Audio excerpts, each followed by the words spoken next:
maybe.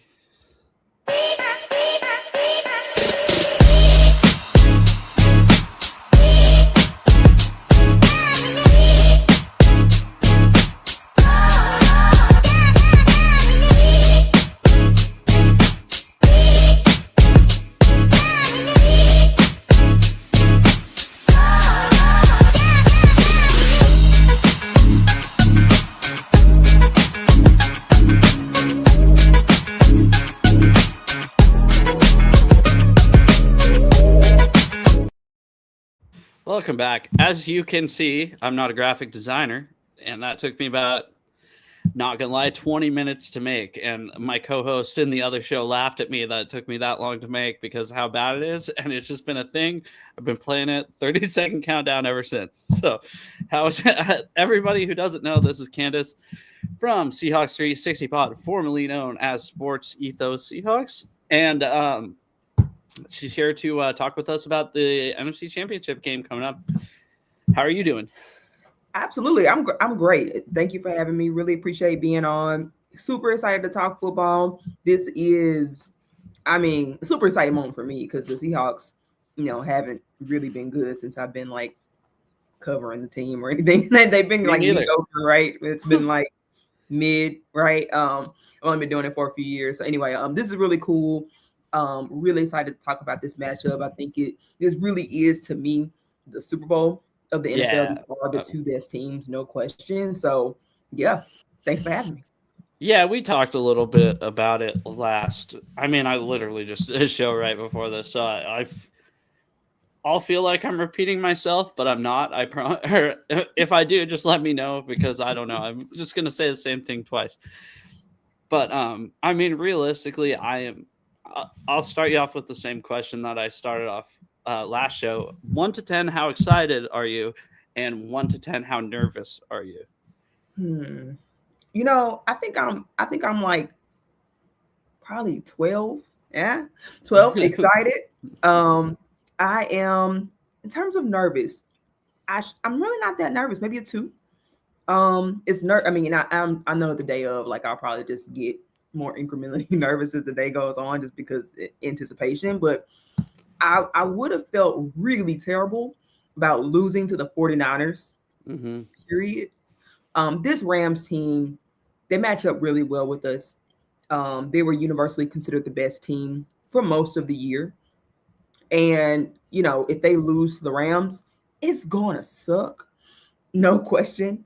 But that's just and then to lose in the NFC Championship, like sometimes your time comes to an end, and they're so close. So I really want them to get over the hump. I think it's a great year to do it. But if they don't do it, I'm not gonna, have shame. I guess it's a great season. No, I think I've said this multiple times. Regardless, I said this before the 49ers game. It's not a failed season regardless of what happened against the 49ers. The fact that they got there and to that point, it's not a failed season. And if you think about it, as long as you're not going like 4-12, the season's not really a failed season.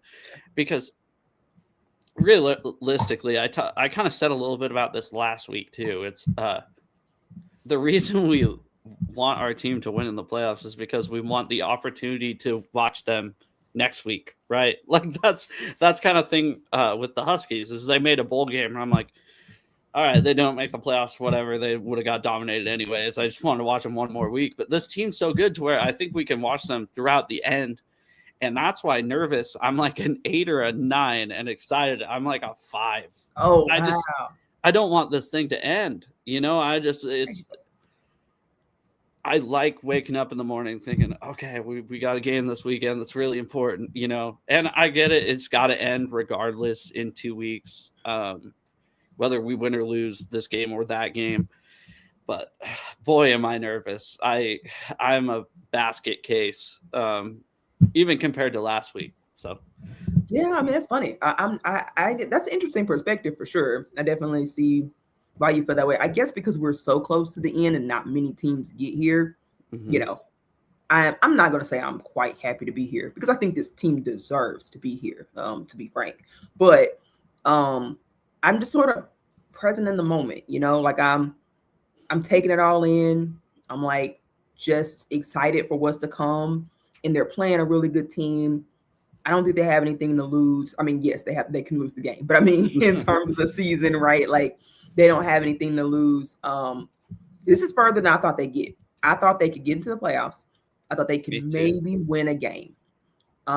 They have now exceeded my expectations, so I'm gravy. I'm good. Yeah, I honestly thought it was kind of going to be we're going to be a wild card team. We'd win the first game and lose the second one. Right. Kind of like we've seen basically every year except for 3 ever, because whenever the Seahawks make the playoffs, well, except the last time, last 2 times actually. Sorry, that's aggressive. Yeah, we were kind of one and done for a minute there. For a long time. So it's funny. 05 went to the Super Bowl. This is where I get my history shit for some reason, but 05 went to the Super Bowl. 13-14 we went to the Super Bowl. Yeah. 06, 07 wild card win and then done. 2010 wild card win and done. 12 past there. But ever since that Legion of Boom left, it was like 18-19 wild card win and done. Actually, sorry. 15, 16, 18, and 19 were all wild card wins and then done. So, yeah. I think that I think there was a hangover, like a dark cloud over this franchise for a minute in terms of just unable to get over the hump, just didn't have the pieces, whether it be the roster, whether it be coaching. A lot of it ended up being coaching. But I think it was a mix of everything. I think if we haven't talked in a while, but John just won the Executive of the Year award, which is totally deserving. He should have won it before. Let's be honest. Like he should have done it when he drafted the Legion of Boom, and he should have done it when he let the Legion of Boom go. Yes. And you saw that we were able to make the playoffs even after that. But just the fact that he doesn't have somebody to answer to other than ownership now, really just shows how great and how correct Jody Allen was to make the decision that she made, which, so I don't know if you know this, but the only championship games we've had at home, Paul Allen has raised the flag, the 12th man flag, which I don't know. Have you ever been to Seattle and watched a game or no? No, not yet. I was hoping to go in September. We'll see if that ends up happening. Yeah. So it is not a big of a deal as people are making on Twitter. It is insanely not a big deal. It happens. I have however many times I've been to the game since I've owned an iPhone, because I have an iCloud account. I have video of someone raising the 12th man flag. It's a 30-second deal. I mean, it is not. It is nothing like what they make it sound to be. But regardless, Jody Allen deserves to raise the 12th man flag. I mean, think about what a hard decision that was. Yes. Me as a fan, I wouldn't be able to be like, hey, Pete, take a hike, right? That had to be rough, and look at where they are now because of it. So, and I want to point out that I think she foresaw this. When Pete first got his contract extension, I can't remember what year was that. Was it?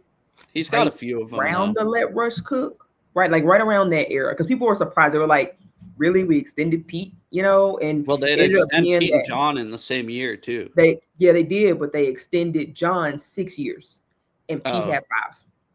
And people kind of pointed it out, like thought it was interesting that basically John was going to get an opportunity to run this by himself, and they established the contract extensions that way. Now Pete didn't end up seeing out his full contract.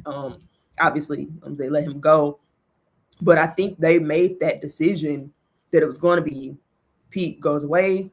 They probably hoped voluntarily at some point, and then John takes over from the very beginning. And I think most people don't talk about that, but I think it's a very it wasn't luck. It was an intentional choice that I think should be rewarded. Yeah. And I mean, she owns the team. She can do whatever the hell she wants. She could say no more 12th man flag to begin with, right? Everybody gets, buckets instead of seats, right? She owns the team, so she can do whatever she wants. But I honestly, for anybody that disagrees with that, and like I got annoyed. If Pete Carroll raised the flag on Sunday, I don't care because it doesn't matter. There is, like I said, I know it's cool if you've never been to the game, right? You're like, oh, so-and-so raised the flag. But the fact of the matter is these players have been on the field all year. Most of these fans have been in the seats all year. And we look up and we're like, oh, cool, Kurt Warner's doing it today. Oh, cool. Like last week, it was like, oh, Doug Baldwin. It's like, oh, sweet. And then they raise the flag and immediately your head turns to watch the game. So you're not thinking in your head, you're like, oh my God, Pete Carroll, this is so great. This is taken away from, I saw somebody, this is taking away from Mike Macdonald's moment. It's like, we have 3 hours to watch Mike Macdonald. We'd have 30 seconds to pay tribute to Pete. I'm willing to, let it go. I get both sides. I'll say I'll give it probably a little bit more meaning, at least maybe to someone who hasn't been in the stadium. I give it a lot more meaning in the playoffs. And I mean, really, I would say even for somebody that hasn't been, it really doesn't mean much in the regular season. So that comes through even like when you haven't been there. But for the playoffs, cool. I think it's cool. An NFC Championship. I think it's a little higher meaning because it's so rare. I think. Mm-hmm. Yeah. Yeah. No, I get it. It's such a like. I get it. It doesn't matter. Like it doesn't matter. So, anyways, I don't know how we got off track with that, but I think we're talking about Paul Allen and the flag. That's how we got. Anyways, back to the game. Yeah, back to kind of the game.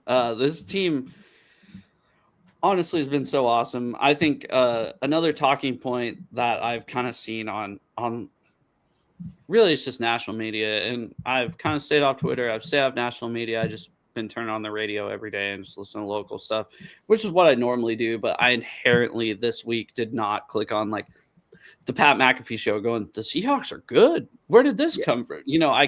Right.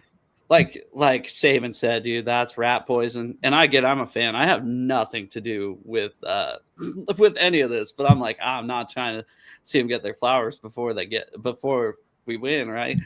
Yeah.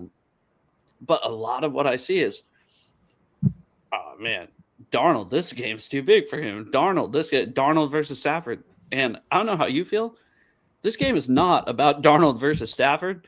And I had a comment on last video that was actually pretty good because I've said, I don't want Darnold to win the game for us. Like that's not what we want out of him. But one guy said, after I said that, he said, we don't want Darnold to win the game for us, but the Rams need Stafford to win the game for them. And that's kind of, I thought that was perfect. Shout out to that guy. I kind of forgot his name. But if we just can run the ball effectively, look, I mean, obviously it's not going to be like last week, but he threw it 17 times.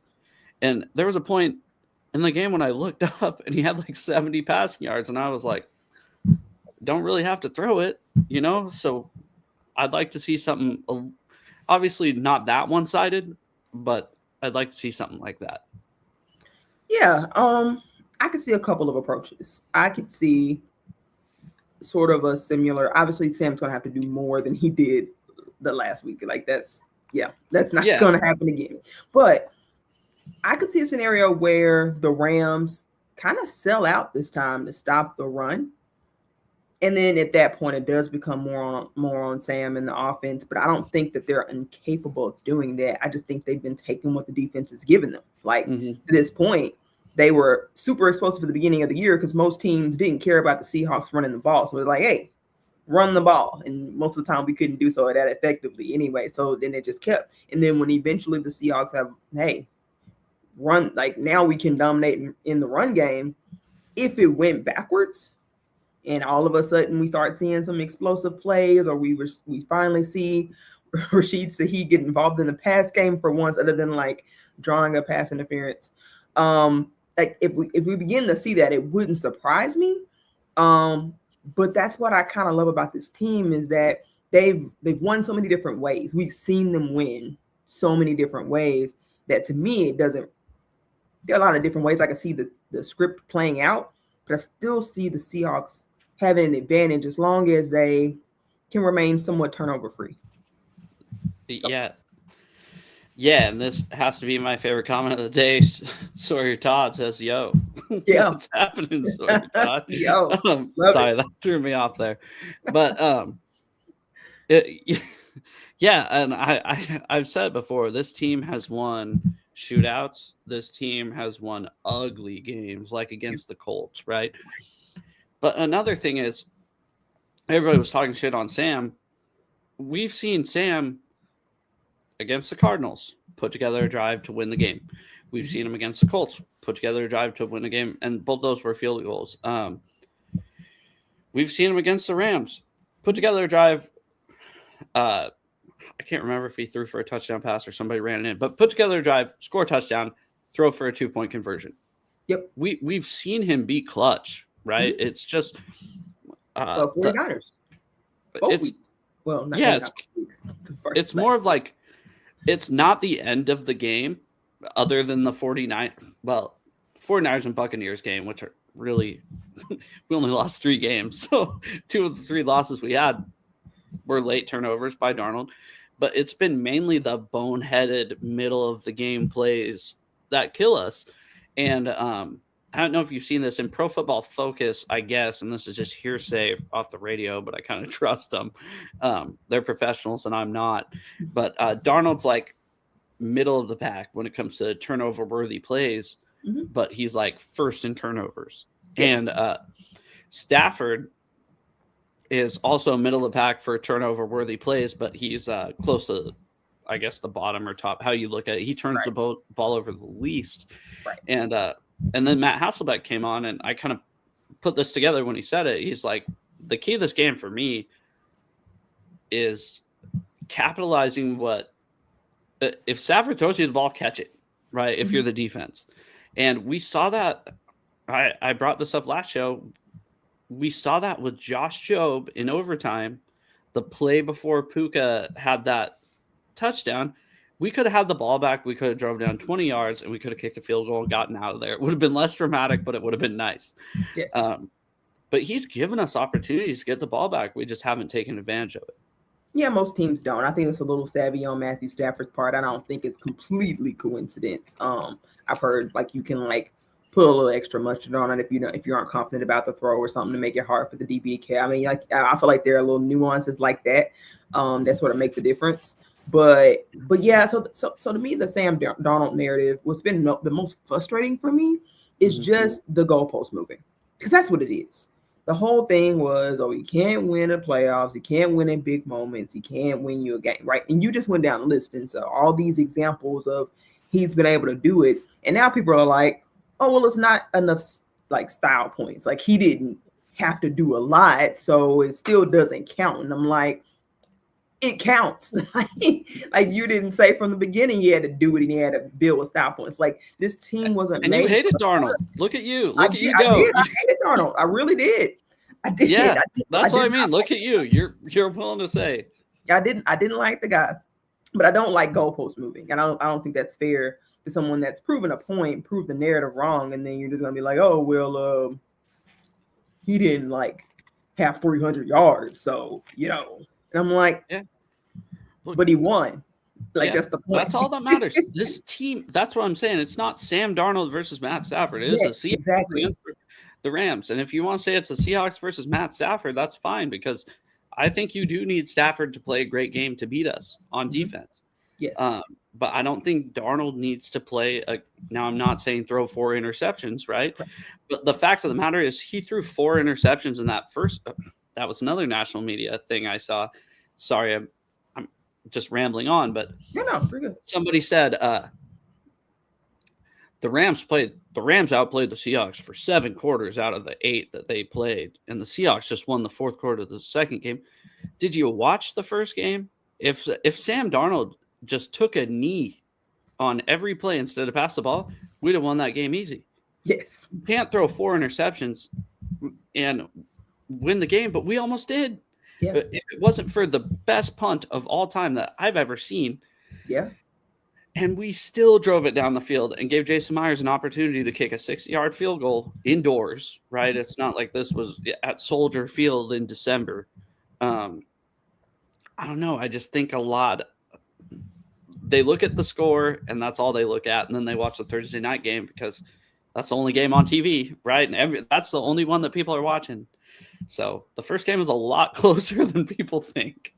Yeah, and I think it's a recency bias type of thing because, I even go back to that final drive. If they just catch both DPIs on Jaxon Smith-Njigba that were on, they got one, but like there were 2 defensive pass interference calls that should have been made. They got those extra yards, then they make the field goal question. So there's so many things with, despite how messy that first game was, Seattle, people came away from that game, and I think they forget that the takeaway was the Seahawks were the better team, even though they lost. So many national media guys were saying that, and annoyed the Rams fans. They were like, "Oh, it's so stupid." And then when it's the shoe on the other foot, and people are like, "Well, the Rams were the better team." Now they're like, "Oh yeah, we're the better team." I'm like, "Okay, so it was stupid when the Seahawks like bought into that hype, but now that it's y'all, like you guys, of course, it's fine now." Well, I mean, just look. I mean, the fact that we threw 4 interceptions and almost won has to say something. Exactly. Stafford threw for less receiving yards than Puka had the second game. Stafford threw for, I think it was less than 150 yards the first game. Puka had 70 of those. And I think one of the key of the games is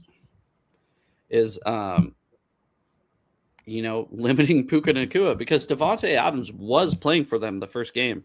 People forget that. Yep. He scored a touchdown, but he had 1 catch for 1 yard and 1 touchdown. So. And they held Puka down the first game, I think 75 yards. I don't think that they're so here's another narrative that gets to my nerves when people are covering this game. It's like, well, the Seahawks defense is good, but the Rams did have 500 yards on the Seahawks defense. And I'm like, I hate that, guys, too. It's on a short week. And they had 3 injuries in the third and fourth quarters when the Rams really kind of began to like go away with it. Like we had, who went down? Eben Mori went down. Kobe Bryant went down. Right. Woolen went down. Like, yeah, they kind of blew the game open from a yards perspective at that point. And so I think that narrative also is a little overblown. Yes, it's true. So not saying it shouldn't be brought up, but I think people are putting so much stock in like, oh, the Rams are going to be able to throw all over this defense. Like, again, did you watch the first matchup? Because that was a short week, and Mike Macdonald even admitted that, like, he put too much on the guys that particular week for a short week. They tried to run some half zone, half man concepts, and basically Stafford just took the zone every time and let Puka eat. Yeah. Let's not do that again. Like, let's not make it that easy for them again. Yeah, that play at the end of the game or in overtime that Puka had was pretty good. I mean, that Ernest Jones was a hair away from that pass being incomplete. I mean, there's just if things go a different way. And that's another. Let me get to these comments really quick. We do know you guys are here. Rooftop Sports. He covers the Mariners and does some Sonic stuff online. How's it going? Let the Rams focus on Sam while K9 runs in. That's what I'm saying. And I know it's not the Rams themselves doing this. We can only, guys, we're fans. We're not experts. We really are just here arguing with other fans. That's kind of what the point of podcasting is, right? Yeah. So, and Mickey Monster, I'm still here. Appreciate it. What was I going to say? I messed up. What was I going to say? We were talking about the Rams Seahawks. I don't know. Yeah, Ernest Jones almost made that play. Oh, yeah, the pick six, or it wasn't a pick six, but that interception that Sam threw in the Rams on the Thursday game. I mean, without that, we wouldn't need 16 points to come back. And another thing the national media brings up all the time was that hokey 2-point conversion that Charbonnet had. And it's like, okay, I was in the stadium. I didn't know what was going on. But we were down 16 points with 7 minutes left, and we were tied with 5 minutes left. We just might have figured out a way to score three points with 5 minutes left, right? They could have been a little more aggressive. So, I hate they bring up that 2-point play and they go, oh, and then the Rams after the game. Oh, well, we can just fumble it into the end zone. No, it's a backwards pass, which is a fumble. It hits a defender first and then lands in the end zone. Like, what do you not understand about that? Because I had people, I don't get it. What don't you get? Let's break this down. There's a backwards pass, fumble, hits a defender first. Okay, it's a live ball. Offense recovers it in the end zone. Touchdown. Now, what is there you don't understand? How can we? When it goes against you, that's really all that matters, apparently. Yeah, well, maybe don't give up a 16-point lead in the fourth quarter. That's that's the biggest thing. The 2-point conversion aside, whatever. Say that doesn't happen. We're down 2 with 5 minutes left. Don't give up that much. Don't give up that big of a lead in the fourth quarter. It's that simple. Yep. You should have won regardless of whether that 2-point conversion happened or not. And I completely agree with you. And I feel strongly about it now, particularly because Mike Macdonald is our coach. And I've sort of got that it's about us mindset, like in my head. Like there's no way that if the roles were reversed, that Mike Macdonald would get up and talk about that play. Yeah, exactly. Like he's going to be like, well, we shouldn't have given up the 6. Like he's going to make it all about the things that they could have controlled. And that wasn't that play. And I just feel like, right, exactly. I respect that so much. And it's the opposite of what the Rams are doing. They're just like, oh, well, they just got lucky with that fluke play. And I'm like, no, you're forgetting all the other things that you did wrong. And another thing that I've really liked is sort of this, all of our Seahawks players are all just another week. Like going through the process is just another week. And I've seen some quotes from, I think it was Jared Verse talking from like the Rams. He's like, oh, well, every step is way more intentional and guys are getting on each other like they haven't been before. And the intensity level is up. And to me, I mean, maybe that ends up winning them the game, but I like the approach of like not being super wound up, but like being focused, like, and like loose and focused. Like Mike Macdonald says, I feel like that the confidence that comes with that tends to, at least over a longer period of time, I think breed better results. Yeah, they. I like our coaching staff a lot, and I just like the attitude. It's definitely I wouldn't say a breath of fresh air. It's not like we were held down by Tom Coughlin for 10 years, where he was just an ass to everybody. But yeah, I don't know. The just like I said, I don't know if I said this to you or I said it the show before. Like I said, I might repeat myself, I might not, but Mike Holmgren was such a hard ass. Pete Carroll was such a pushover, and I'm pretty sure I said it to you now that I'm saying out loud. But I didn't. Okay. Mike Holmgren was such a hard ass. Obviously, he had Jim Mora, which was weird, but and then Pete Carroll was such a pushover, and then you have a guy like that is in the middle of both of them, to where he can be friends with the guys and he can just be a complete asshole, and I love it because it's just he seems like a normal guy, and that's one thing I was nervous about hiring a Jim Harbaugh guy is Jim Harbaugh is weird, like. He's drinking milk all the time. He's staying at recruits' houses, right? Like that's weird. Staying in a high schooler's house trying to recruit him, drinking milk and steak, drinking milk and eating steak. That's weird. But Mike Macdonald, he's just a guy. He never even played college football. I mean, he's just a dude, and he does look like a serial killer a little bit on the sideline. Like actually, like, a lot. But it's fine. If you have that killer instinct on the field, it's okay. He's definitely intense. He's for sure intense. But now I will say he spent more time under John than Jim. So I know, but still, maybe that helps. Still, Jim's weird. It was just a year. Oh, hey, I don't seem like it damaged him too much. At least we hope. And you watched the Michigan sign stealing documentary, right? No. Oh my God! So keep in mind the Seahawks. This came out in the off season. I think leading into this season, it might have came out last season. And they go, so who was the first one that kind of wanted you to decipher signs? And he's like, I was talking to defensive coordinator Mike Macdonald. And I was like, God damn it, dude. Why? And that never, if you watch it, he says it and you're like, I like him, but boy, do I hate Michigan so much. Fair enough. But Mike's just been an incredible coach. I mean, to me, the hire of Mike Macdonald should get John the Executive of the Year award because of the timing of when he fired Pete. Had he done it a year earlier or done it a year, I mean, like the timing just lined up. I'm happy we hired him instead of Ben Johnson. I get that they did. Me too. Like, I watched the Bears, and I actually really like the Bears because Rome Odunze is like one of my favorite players in the NFL just because of him being at Washington, right? And I don't know, the Bears have never been like a huge threat to the NFC, so I just kind of always root for the Bears. And he gets a little too cute sometimes on offense, and I'm just so happy we hired a defensive-minded guy that, I mean,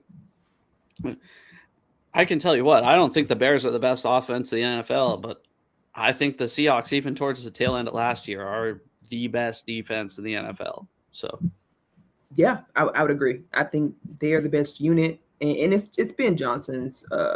It's his first year, right? First year, yeah. So I'll give him. It took Mike some time to sort of really work on and build his program out.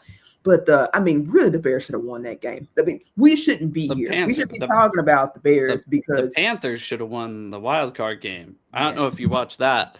Yeah. They go up with like, what was it, like 2 minutes left? I'm like, holy shit. The Panthers just beat the Rams. This is sweet. I never thought that. I was like, oh, they left too much time. Like, really? As soon as the Panthers got that touchdown, I said, I was probably thinking that in the back of my head, but I mean, but it's what we've seen from the Rams. It's not just the Seahawks that came back. It's the Eagles that came back from a huge fourth quarter lead by the Rams, right? It's the Seahawks that came back, and we just saw it in the wild card game with the Panthers, and I think, well, it wasn't really, but they were down 17-10. The Bears were in the fourth quarter with the Rams, and they let them come back. So even if we are down in the fourth quarter, now I'm not saying down with 16 points with 7 minutes left isn't ideal, but the Rams have showed that they are willing to let teams back in. Oh, for sure. Now, I will say I think the Bears should have won that game more than I feel the Panthers should have. The Panthers defense was never really going to be able to stop a Stafford in 2-minute drill, game on the line type situation. Like, I just never trusted that.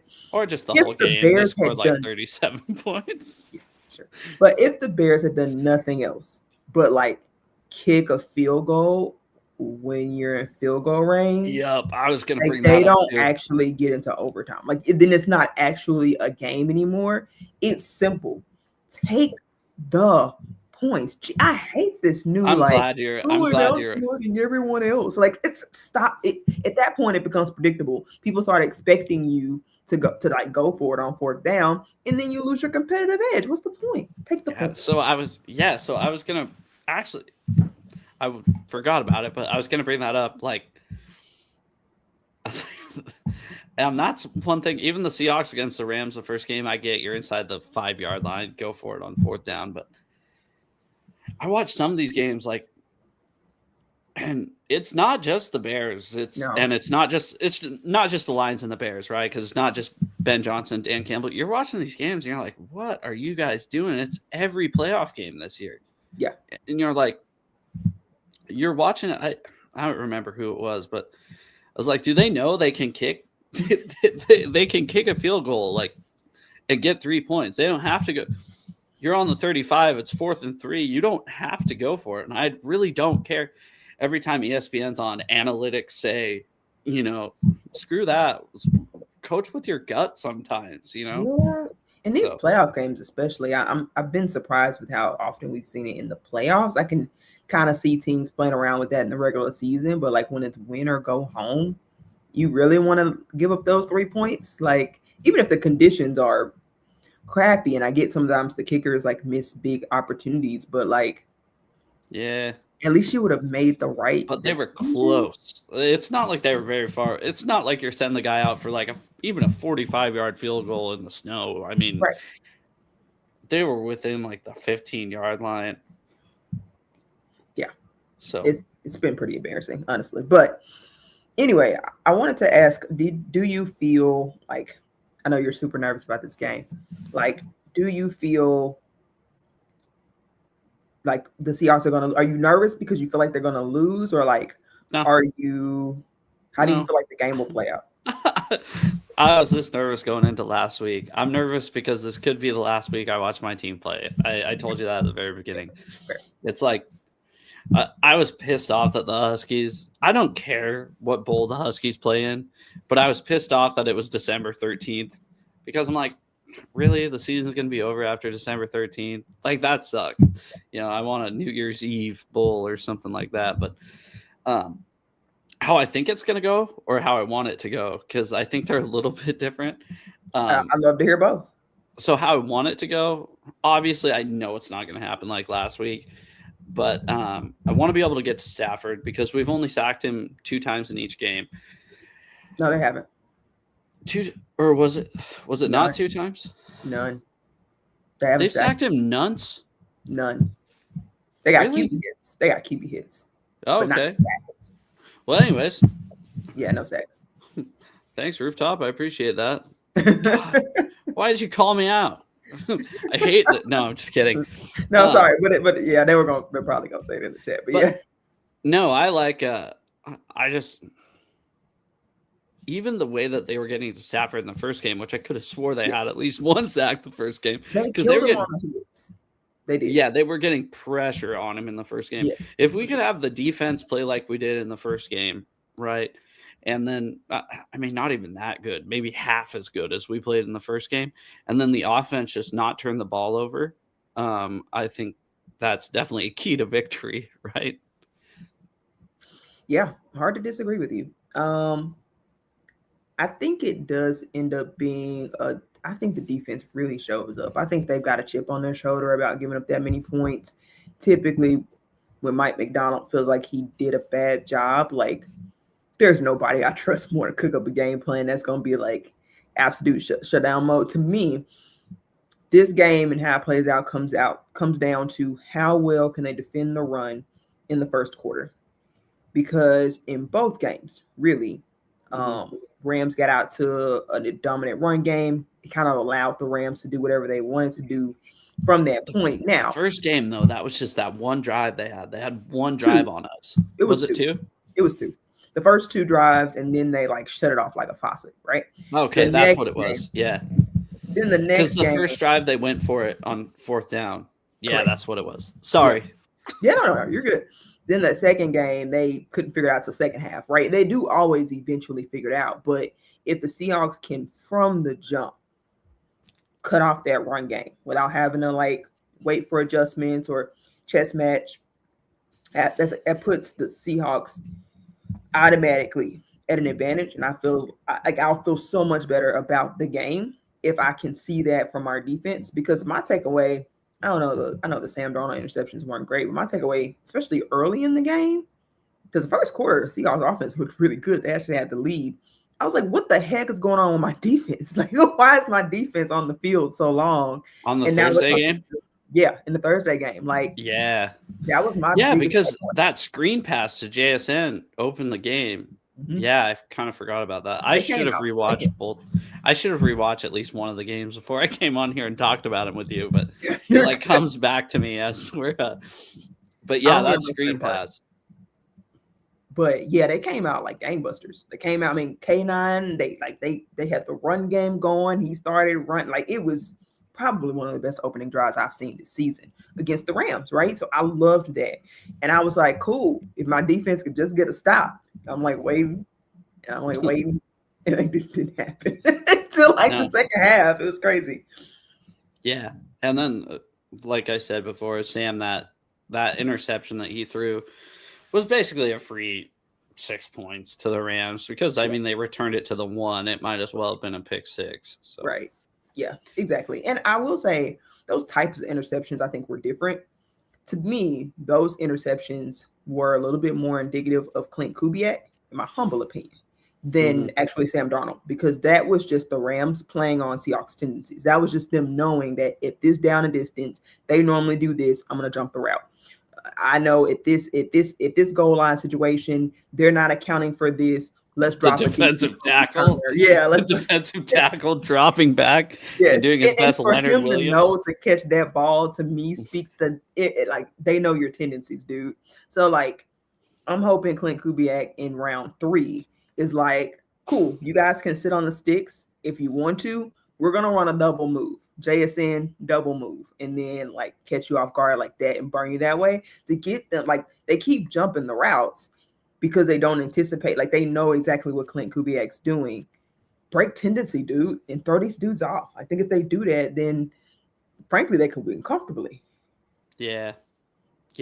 I mean, but we'll see if he can do that. I mean, he's got to prove it. Like I said, I'm just nervous. The closer it gets, the more nervous I get too. So it's like I just want to go out there and throw up a show. So Rooftop Sports said something interesting that Rams are 2-0 in Lumen. Yeah. What's that? 20? What years were that? Like 2004 and 2020. And that doesn't really mean anything to me. No. No, it doesn't really 2020 there was no fans. 2004, it was a drop pass by Bobby Ingram that lost him the game that with time expiring. That was the first ever playoff game I went to when I was a kid. Was the 2004 wild card game. That was the first playoff game in Lumen Field. Nice. Which Situate Link game, right? No, it's Quest. Okay. Yeah, it was actually the first or second year at Quest because it was originally Seahawks Stadium, and then they sold out, to corporate sponsorship. Kind of a bitch move. Of course. But yeah, I don't know. That 2-0 stat doesn't hold a lot of weight with me. And personally, like I get historically, but like that's not a big enough sample size. And it's so bad. Like the teams are so vastly different that like, I don't care. I don't care. I mean, the Rams still have their same coach, but they started John Wolford that game in 2020. There's no fans. And the funny thing is they started John Wolford. We knocked him out. And then Jared Goff with like a broken thumb is the one who beat us in that game in 2020 because Jamal. Yeah. Or was it Baker Mayfield? Why am I getting Baker? No, it was 2021. He was still at Cleveland in 2020. Oh, okay. Yeah, and thanks to Jamal Adams in coverage, we lost that game. He sucked. He did. He was rough in coverage, especially Mickey Monster against wants us the to Rams. talk about his prediction. Especially about the Rams. This is a long one. All right, let's see. It's going to be close. The Rams it's a really specific prediction making. Rams are going to start. We'll start the 35. Pound it down to a punt. Ground it out. Okay. First half, probably field goals. Pound it down. Second half, Cup will make clutch passes and set up Jason for a couple of big plays, and Barnes going to slip his way into the end zone for a narrow win. I like it. I don't hate that. What do you have? You have 10 minutes left. Why? I guess he has to go. Sorry. Sorry. We'll still be here. Promise. But yeah, like the so anyway, okay. I think we're still on your how you see it like playing out. Yeah, I don't know. I just kind of like I said, we just have to be able to run the ball, not put the game on Sam's shoulders, and then kind of like I said at the beginning of the show, is just take advantage of what Stafford will give us, right? We can't, because that Josh Jobe play, I know you said him throwing with a little more mustard, that should have been an interception in overtime, right? In that game, the outcome's the same, but how they do it and what they have to go through is a lot different if Josh Jobe catches that ball. Mm-hmm. So great. Yeah. Are you worried about the loss of Charbonnet? I'm a little worried. Yeah, for sure. We haven't even talked about that. Been trying not to. Yeah. Thank you, Mickey Monster. We love you more. I promise. Appreciate you. No, I am, just because I'm not gonna lie. I thought, okay, you got this two-headed monster back there, and then the only thing I am pretty happy about now. Tell me if this is dumb. there is nothing scarier than a player playing for a new contract, and that's what Kenneth Walker's doing. And there's nothing that's going to take him out of the game other than, like, you know, a torn ligament or a broken bone, knock on wood. But he's playing for money, and nothing scarier than a player playing for money. And that's what we have. That's what we have in Boye Mafe. That's what we have in Riq Woolen, and that's what we have in Kenneth Walker. And I'm really expecting all three of those guys to kind of show out. We don't need K9 stutter stepping back there. He's not Sean Alexander, right? We kind of need him to do what Charbonnet does and plant his foot and take the 3 yards when there's 3 yards. So that's what I'm worried about. I'm worried about a little bit more negative plays. I'm worried about what terrifies me the most is I'm sure the Rams goals, they're going to be trying to get pressure right in Sam Darnold's face. So they're going to be doing blitz pickups. Like, you've got to be on that. I don't trust Kenneth Walker to do that with my life.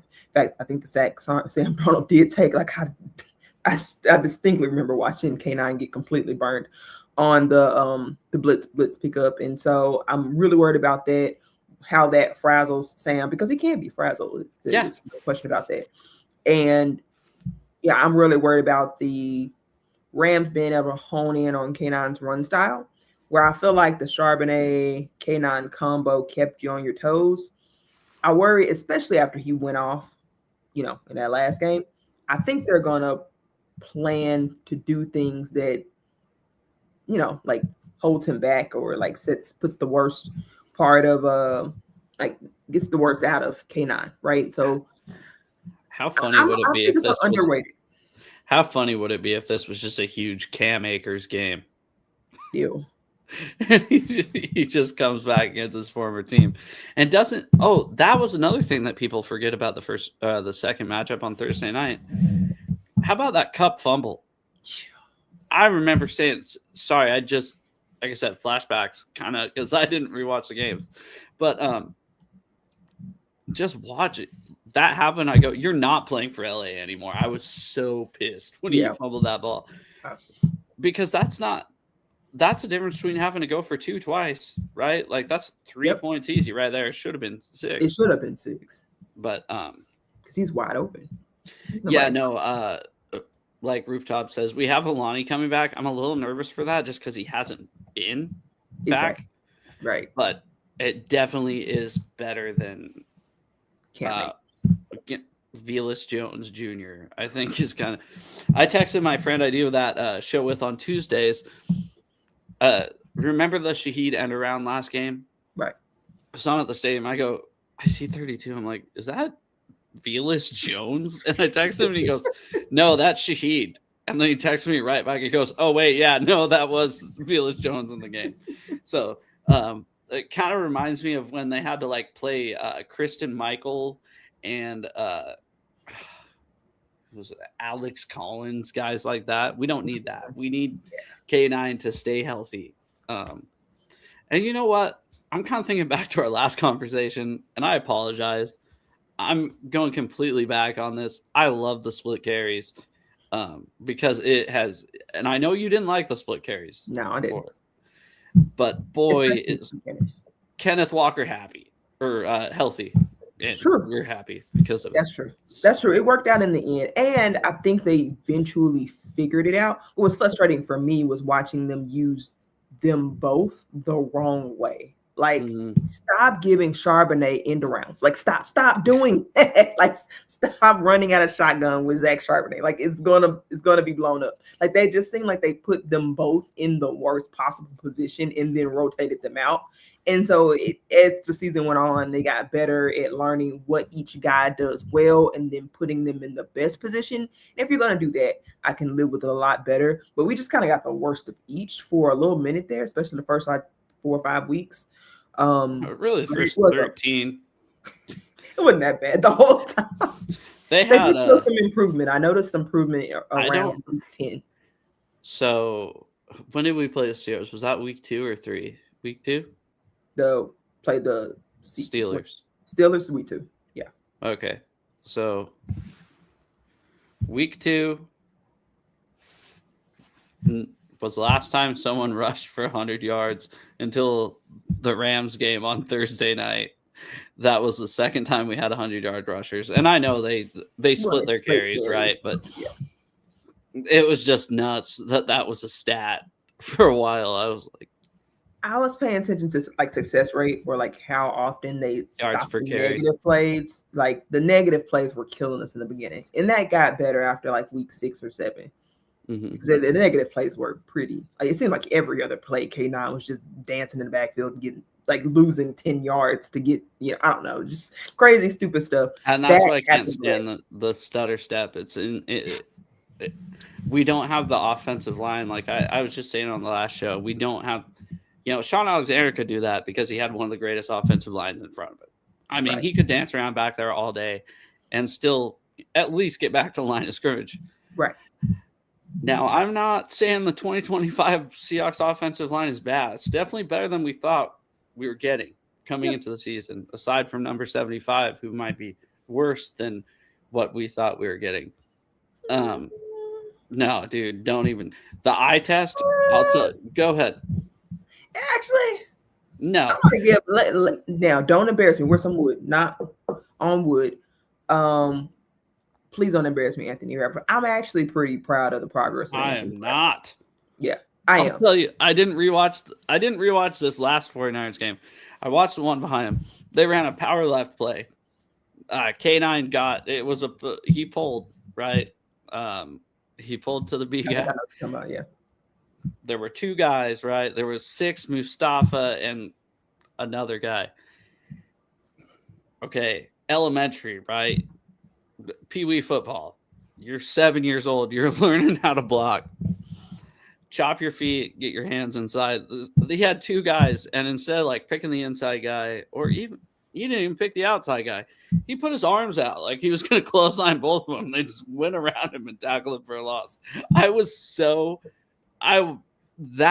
was the moment that I was done with Anthony Bradford. I was like, really? That's what you're going to do? So here's the thing. Here's the thing with Bradford.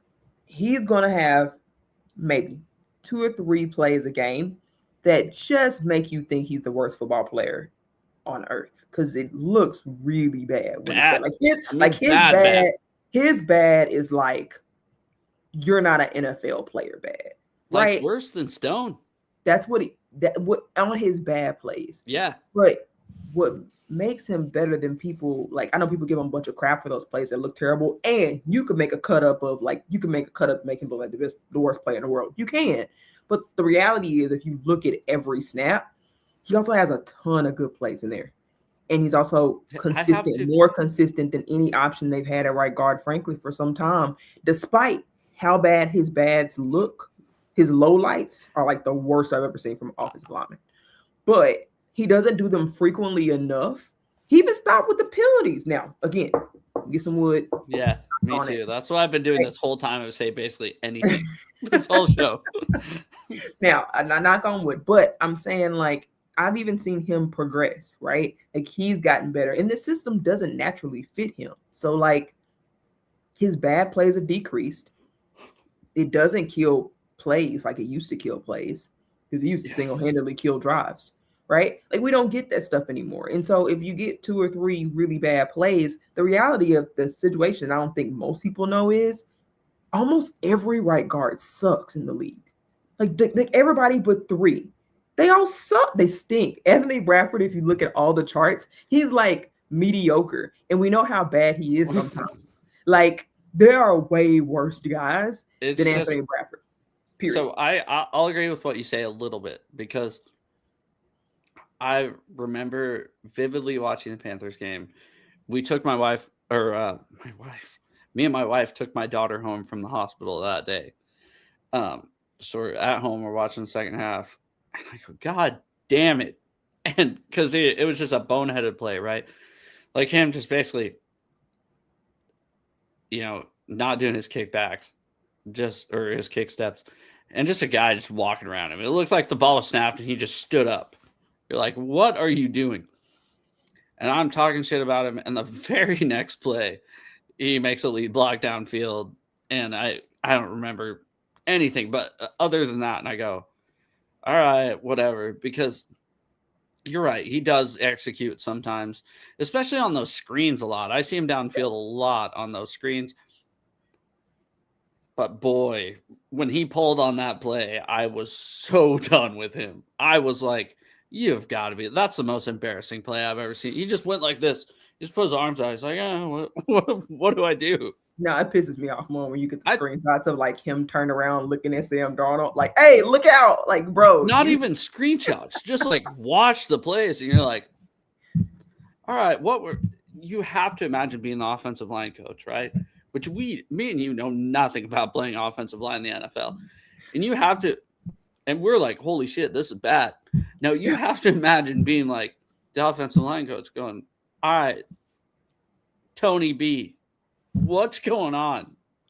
Well, coach, I mean, my brain left my head that play. Yeah. I remembered I was supposed to pull. Oh. Yeah. Guaranteed 2 or 3 of those that you can look back and you can be like, Jesus Christ, what are you doing? But then he'll he's one of their best run blockers a lot of times. So yeah. I think he complements what they already have.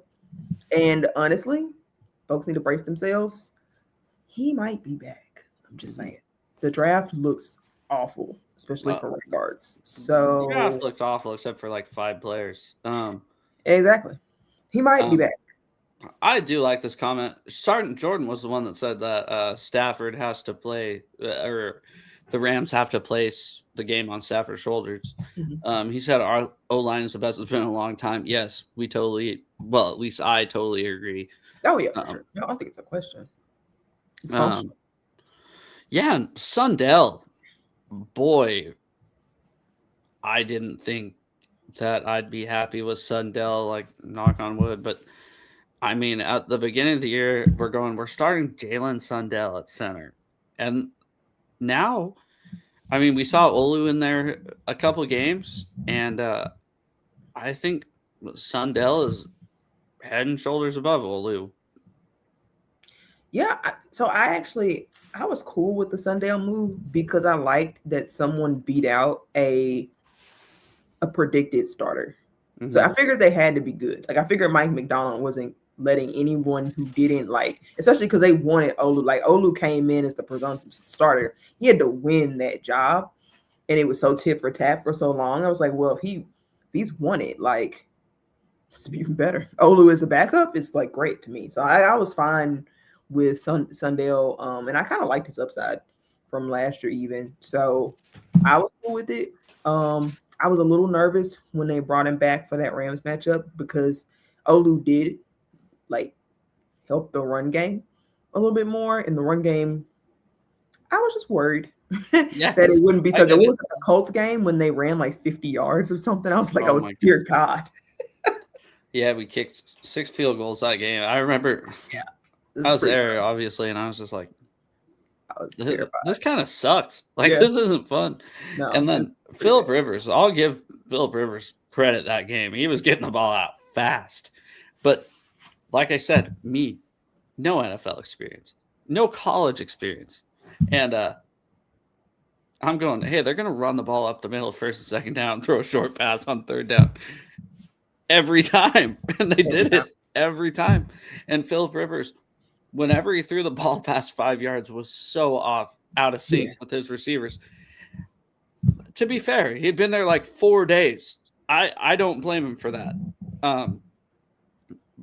But boy, did he have a quick release, because he should have been hit so many times and he got that ball out so fast.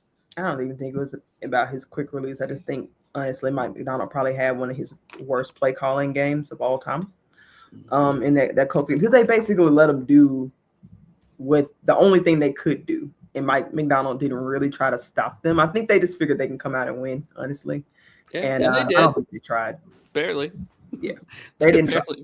I don't think Mike Macdonald tried the game plan. So anyway, back to the game. But that running game was so alarming in that Colts game that I was nervous. I'm like, okay, I don't really want to play Sundell against the Rams. So they came out like gangbusters. So yeah, I think the run game is key. But if they can't get the run game going, I do think, and especially if they can't get the run game going because they've dedicated extra bodies to the box, I still think it's advantage Seattle. Yeah. Though I'm a little more nervous. Yeah, a little. I get it. I don't know if you saw it. Did you see Leonard Williams and Gray Zabel talking on the sideline? What this guy was talking about? Yeah, that was sweet. Yeah, really cool. One more question, and then I think we're gonna get, or I guess two more, because I'm gonna ask you like final score and stuff, if that's cool. Unless you have anything else. Yeah, no, okay. Okay, so they were saying this on the radio on Friday, and it got me thinking. Okay, the game's, we'll say it's 27-23, 5 seconds left. The ball's on the 5-yard line. The offense is down 4 points, obviously. Would you rather be on offense or defense? I mean, defense. That's the better league. See, I don't know. Defense. That's where at first I thought that immediately. And then you think about it and you're like, one of the offensive coordinator is going to dial something up and hopefully they practice it a lot. I don't know. Part of me feels like I'd rather be on offense. I don't know. So the reason why I think it's an interesting debate, no question. I lean defense still because I don't know why. I can't get that Texans game out of my head. Like, whatever. How many goal line stands they made in that Texas game? Like, I came out of that game thinking our defense is full of psychopaths. Like, it was like so many 1 yard stands and there's so a little many. bit. It's not like you're just. I know 5 yards is not a 1 yard, but I mean, I almost think that helps our defense, right? Like I've just seen them defend so many 4th and 1s. Yeah. That I feel confident they can do a 3. Now, what down is this, by the way? Fourth there's down. 5 seconds. There's 1 second left. Same thing. I trust my defense to do that. One play. I trust our defense. I kind of do. Now, most teams, I would say the offense. I just think this defense is special. It's just hard. I hope we're not in this situation. Otherwise, I might need a heart transplant. But I get it. Part of me feels like I want Kubiak to kind of, he has this one play, right, that they've been working on for the past 5 weeks, and they haven't used it for short yardage or medium yardage situations. And maybe he pulls it out. But then again, the Rams, same thing. They have the same play. So I've just seen similar situations where, like, I know I've been hyping up Sam Darnold, but I watched him miss Zach Charbonnet in the flat against the 49ers. I also watched him throw it straight to Kobe. He barely missed him. He just didn't throw it. Yeah, right. Missed the read completely. Yeah. Took a sack instead. I've watched Kobe Turner pick off Sam Darnold in similar situations. I don't know. I think I've just seen our defense shine in those moments more than I've seen our offense shine in those moments. And our offense went through a series where a little bit this season where they struggled in the red zone. And I don't know how they'll look in this game, but the Rams at one point, like the first game, shut them down in the red zone. So, like, I don't know that I want to be on offense. I just want the best unit on the field. And then you just hope. Yeah, that's the defense. Yeah, I get it. They're the best defensive unit in the NFL. I don't think we have the best offense in the NFL. So, and you can say what you want about the Texans and the Jaguars, but look at what happened. Look at what happened when we faced the Texans and the Jaguars. So, and not only that, I'll just add to that real quick. I think the Seahawks defense would be historically good, no question, if Sam Darnold did not lead the league in turnovers, because they had so many like short field situations where like sudden death.